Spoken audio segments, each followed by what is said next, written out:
Hi, welcome back. What I wanted to do next is look at some other kinds of simple harmonic motion. So last time we were looking at the mass spring system and different aspects of that, but we'll see that the mathematics for example, the simple pendulum, swinging back and forth like this is also simple harmonic motion. And so is the physical pendulum, in which we have a continuous mass distribution that rotates through a repeated cycle of maximum and minimum theta values. Okay, and so that's what I wanted to look at next, are the mathematical similarities of the of these kinds of simple harmonic motion to what we've looked at so far. So we'll begin with the simple pendulum.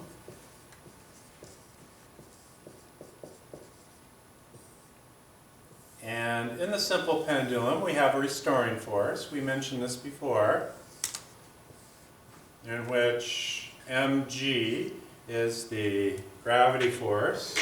We have some angle here, theta. We have a tension force this way, and then the mg can be broken up into components in which the mg sine theta component acts to restore the pendulum to equilibrium, which in this case would be at the theta equals 0 position. Okay, and so we can say then that there's a torque that is exerted by mg sine theta over this distance here, which we could call L, where L, say little l, is the length of the string. So torque then is equal to minus mg sine theta times L. That's the perpendicular component of mg to L. So that's our F perpendicular arc. And then that's equal to I alpha. Well, I for a point mass is mr squared times alpha, which is a, let's write this as just alpha, which is d omega dt. And now alpha is d omega dt, but that's the second derivative of theta with respect to time squared. Okay? And r here is RL from before. So we can write this as ml squared times alpha. Now, to solve this torque equation, what we're going to be looking for here is we want to find a theta solution. We want to find theta as a function of time. Now we could have used arc length as a function of time, but for this particular problem, theta is probably better because theta doesn't depend on the length of the string. And so it's a more generalized kind of coordinate. We also have the force here written in terms of theta. Okay? And so we can cancel out one factor of L. That gives us minus mg sine theta equals ml times d squared theta dt squared.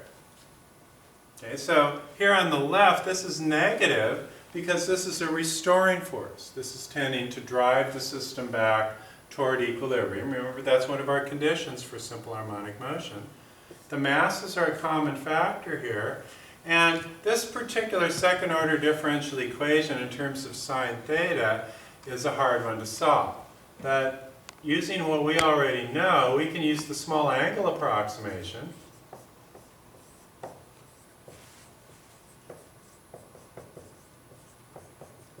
In which the sine of theta is approximately equal to theta, as long as we measure theta in radians.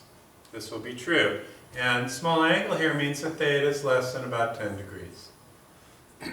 Okay, so we're going to restrict our attention then to a simple pendulum in which the displacement from equilibrium is plus or minus 10 degrees. This gives us minus g theta equals, and then the m's have canceled here, so we have an L here, that shouldn't have canceled. That gives us L d squared theta dt squared. Or the second derivative of theta with respect to time squared equals minus g over L times theta. Okay, now this may look a little bit obscure to you, but it's not really all that different from the differential equation we used to solve Hooke's law. That was d squared x dt squared equals minus omega squared x, where omega squared was equal to k over m. So basically we have the same solution here. We can write d squared theta dt squared is equal to minus omega squared theta, where omega squared is equal to g over L. And that gives us mathematically the exact same form to the solution that we got before by using our Hooke's law expression and writing F, which is mass times acceleration, as minus kx. Okay? And so, if you're not satisfied with that, we could actually go through the details.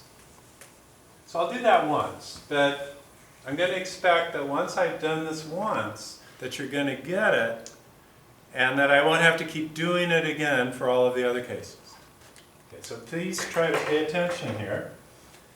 And it's really not that bad. All we're going to do is we're going to say, what solution could I find for theta such that the second derivative equals minus g over L times theta?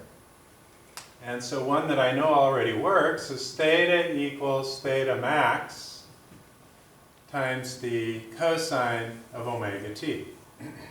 Then d theta dt would equal minus omega theta max times the sine of omega t. And the second derivative of theta, which is our alpha value, is going to be minus omega squared theta max cosine omega t. This is just the exact same thing I did before with the mass spring system, where I set x equal to a times the cosine of omega t. But here I'm just setting theta, because r times theta equals x, so really theta max is related to a by the radius value, right? And x is related to theta by the radius value. So this is really the same solution as that if I divide both sides through by the length. This is what we have here, is theta equals theta max times the cosine of omega t. Take two derivatives of that, and that just gives us minus omega squared theta. So this is all we've done here, then, is just guess a solution, and then show that that solution is a good guess, as long as omega is equal to the square root of g over L. So that is our angular frequency. How is that related to the frequency in hertz?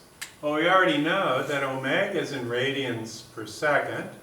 Frequency is in hertz, or cycles per second. So omega equals 2 pi radians per cycle times cycles per second. Okay, and so that gives us radians per second. So that proves then, just by a unit conversion, that omega is 2 pi times the frequency. Or the frequency is equal to 1 over 2 pi times omega, which is 1 over 2 pi times the square root of g over L.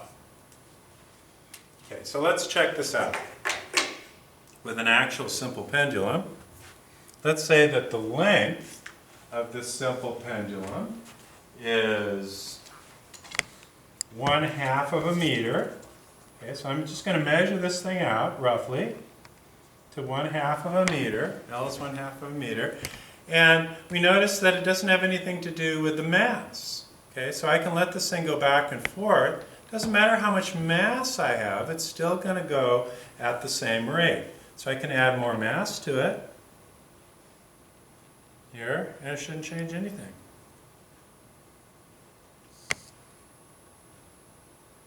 Still the same. And I can change the amplitude too.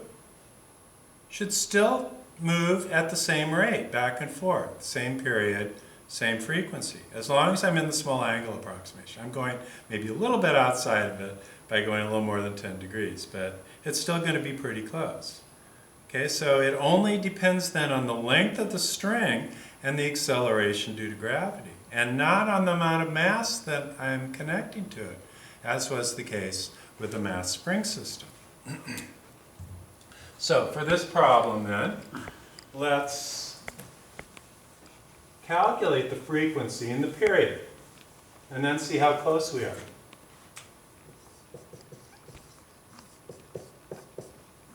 If L is equal to 1/2 meter.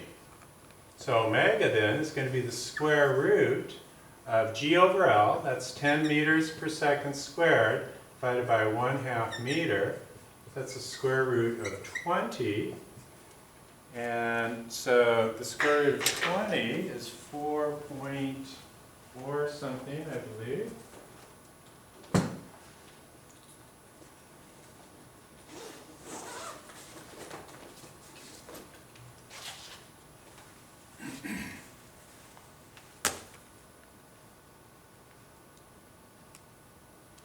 .47. That's an angular frequency, so that's in radians per second.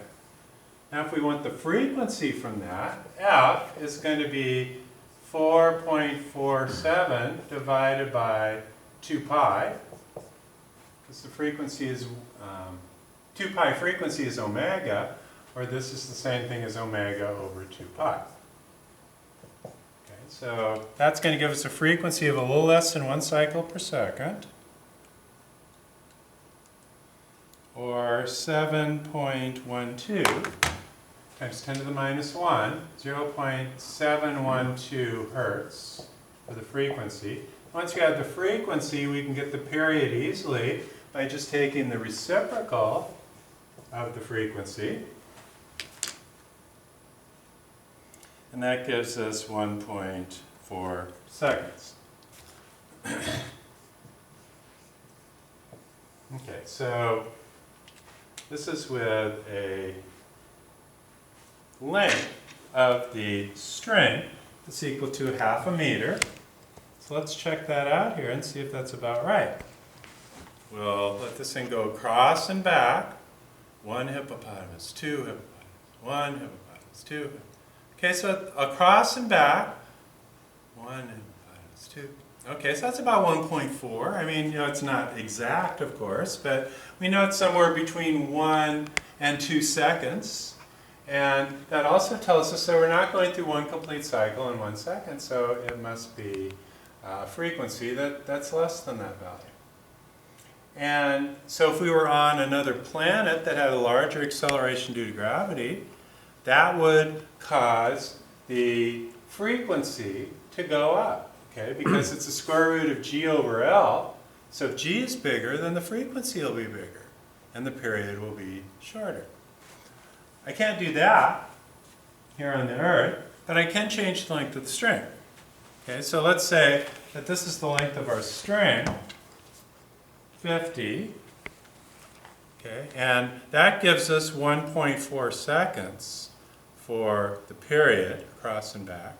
Now let's decrease this by a factor of 4 to here. Okay, now if we decrease the length by a factor of 4, that should create, if this is 1/4 the length and it's the square root of 1/4, that's 1/2, or it should double the frequency. Okay, so we go back and forth like this. That's about maybe 7/10 of a second, do you think? Across and back. 1 hippopotamus. Yeah, not quite a hippopotamus. That's maybe 0.7 seconds. Okay, so it's a shorter period, but a higher frequency because it's going through more complete cycles per second. So that's how we work with a simple pendulum. Now what about the physical pendulum? Well, the physical pendulum, in some ways, is like the simple pendulum, but with an irregularly shaped mass. So, although I'll be doing it for a meter stick in this example, we can have any shaped mass we want for the physical pendulum. So this is our more general kind of a solution, is one in which we have just any shaped mass. And we also have to have a pivot point that isn't at the center of mass. So in this example that we're looking at up here, if you chose this as your pivot point, there'd be no torque. Okay, because it would just be balanced at that center of mass point. So there'd be no tendency for it to want to go one way or the other. So you have to move away from the center of mass a certain distance d in order to get a torque. And so that's what I'm going to do with this meter stick. Here's my center of mass. It's right in the center, but I don't have a simple pendulum if I hold it from the center of mass position. I've got to hold it from some distance away from the center. And then I have torque, and then I have simple harmonic motion. Okay? And so that's what I'm going to try to derive the expression for here. Here we have our irregularly shaped mass. Here's our center of mass position. That's our balance point. Here's mg. Here's the pivot point. Here's the distance d from the pivot point to the center of mass position. And so what we can say then is that if this is theta, then this angle here is also theta. And the part of mg that acts perpendicular to the radius vector is the mg sine theta component, just like for the simple pendulum. So we can say torque is equal to minus mgd sine theta. That's equal to I times d squared theta dt squared. So that's I alpha. So that's just like our simple pendulum expression. Here I'm calling, instead of the length of the string, I'm saying that this is the distance from the pivot point to the center of mass position.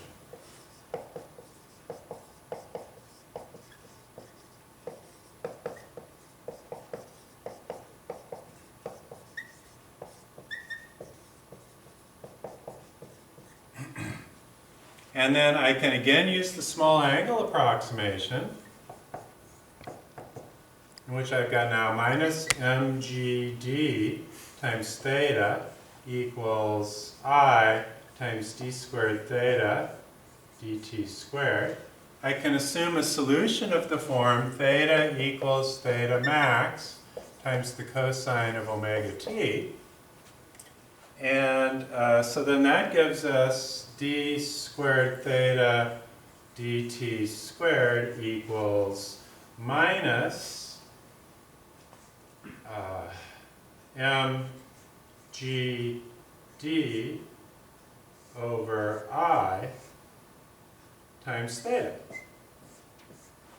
Okay, so this should look like some familiar things that we've seen before.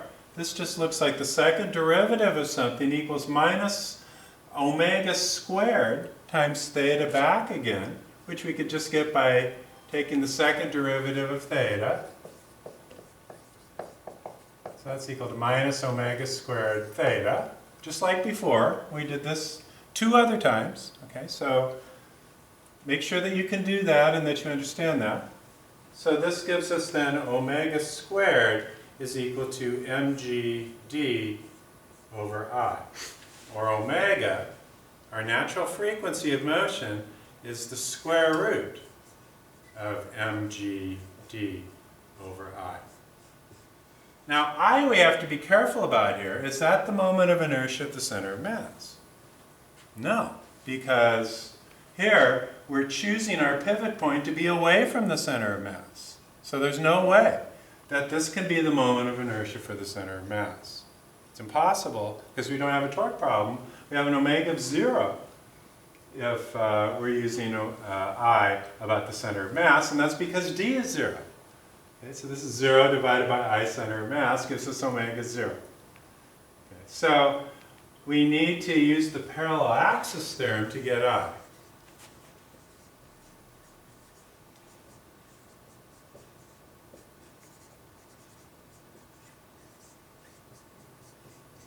And so that's what I'd like to do with the meter stick. And here with the meter stick, we know where the center of mass is located. It's right at the center, at the 1/2 meter point, the 50 centimeter point. And then I'm going to move at a distance d that's equal to the length of half the meter stick. Okay, so it's at the far end of the meter stick. So this is my problem now. Here's the pivot point. Here is the center of mass, 50 centimeter point. And then our d value is going to be 1/2 meter, or L over 2, if L is the length of the meter stick. That doesn't have to be a meter stick, but in this example we'll use a meter stick. But in general we call this length here L.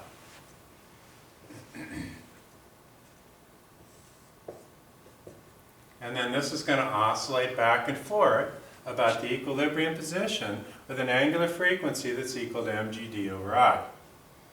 Okay, so d then, in this case, is L over 2. What's I? Well, I is equal to I center of mass plus md squared. That's our parallel axis theorem. And so I center of mass for a stick, uniform rod, rotated about its central point is 1/12 mL squared plus m times L over 2 squared. So that's how far we've moved the axis, the rotation axis, parallel to itself. It's equal to L over 2. And so that gives us 1/12 plus, and then here, this is L squared over 4. That's 1/12 plus 1/4 mL squared. So that's 1/12 plus 3/12 mL squared, or 4/12 mL squared. That's 1/3 mL squared.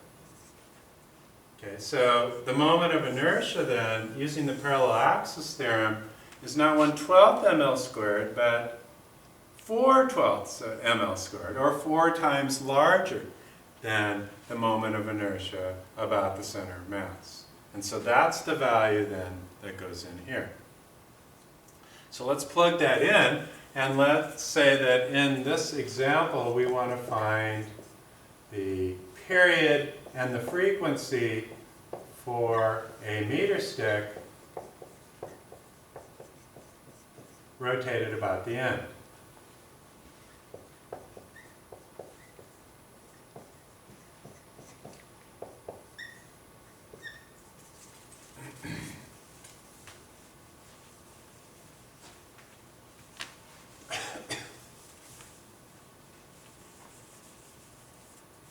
So we have then the frequency is omega over 2 pi. So that's going to be the square root of mg times L over 2 divided by 1/3 mL squared, all over 2 pi. And so the frequency then is equal to the square. Now the m's are going to cancel, so then we get 3/2 or 1.5. Then one factor of L is going to cancel. We have a 3/2 or 1.5 times G over L. all divided by 2 pi. So the omega value has gone from the square root of g over L, which was the case for a simple pendulum, to a numerical factor of g over L for the physical pendulum. Okay, and that numerical factor has to do with the fact that not all of the mass of a physical pendulum is at one point, but is uniformly distributed about this entire length. And so therefore, it's not going to be quite the same, but it's still going to have the same kind of mathematical form as our simple pendulum did have. And so our frequency here then would be square root of 1.5 times g, 10 meters per second squared, divided by L. What's L? Well, it's a meter stick, 1 meter. And that's all over 2 pi, or that would be the square root of 15, 1.5 times 10, square root of 15 over 2 pi. Okay, so the square root of 15 is a little more than 4.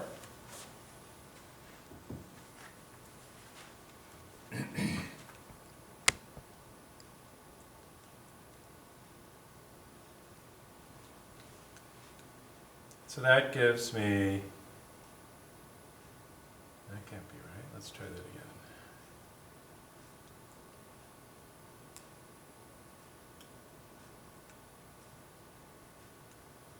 All right, so that gives us 0.61 hertz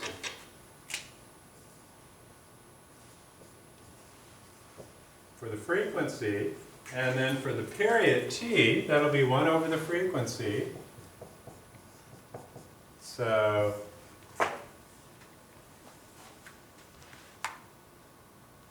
that would be 1.62 seconds. So let's see if that period is about right. Here I'm going to take this thing. Going to rotate back and forth, 1 hippopotamus, 2, 1 hippopotamus, 2. So it's not quite 2 seconds, but it's a little closer to 2 than that last example. So I think about 1.6 seconds is about right for it to go across and back. And so that looks like that's going to work for the physical pendulum. Now what if we had it about some other point, maybe the 10 centimeter point?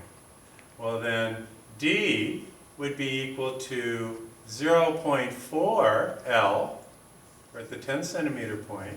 Then you'd have to use the parallel axis theorem here, where this would be 0.4 L squared. But then you could do the exact same calculation, it just wouldn't come out quite as clean.